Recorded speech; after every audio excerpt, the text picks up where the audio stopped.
Dari kecil sholat kita nggak berkualitas. Mungkin kita punya nasib yang sama ya.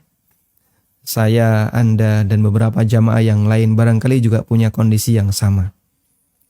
Saya bisa sholat dengan betul-betul menyesuaikan dalil itu setelah membaca buku Sifat Sholat Nabi SAW karya Syalbani.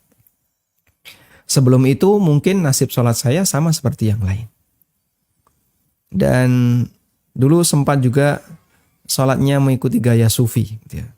Merenung dulu sebelum sholat, ketika takbir susah sekali. Gitu. Ya, sempat mengalami situasi seperti itu.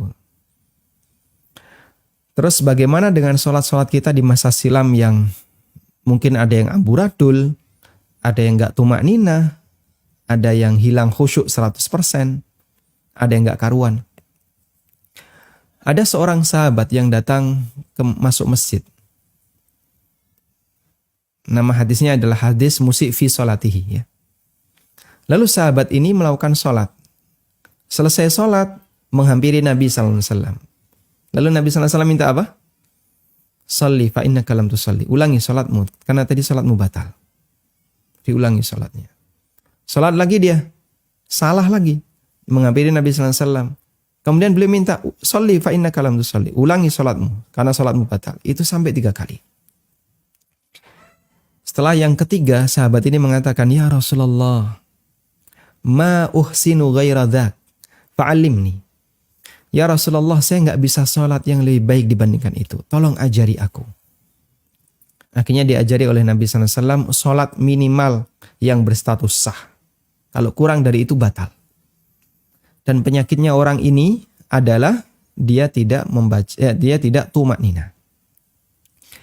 Nah, dalam hadis itu Nabi SAW tidak menyuruh orang ini untuk mengulangi sholat dia yang sudah lampau. Padahal dia mengatakan bagaimana? Ma uhsinu ghaira dhak. Aku nggak bisa sholat yang lebih baik dibandingkan ini.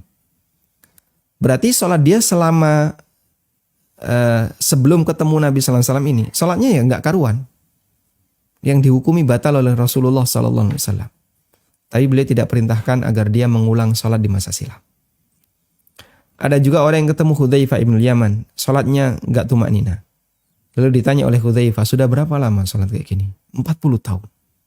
Kata orang tadi.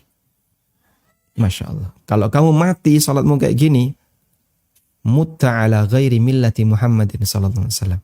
Kamu mati dalam kondisi di luar agama Muhammad sallallahu alaihi wasallam. Subhanallah. Bahaya ya.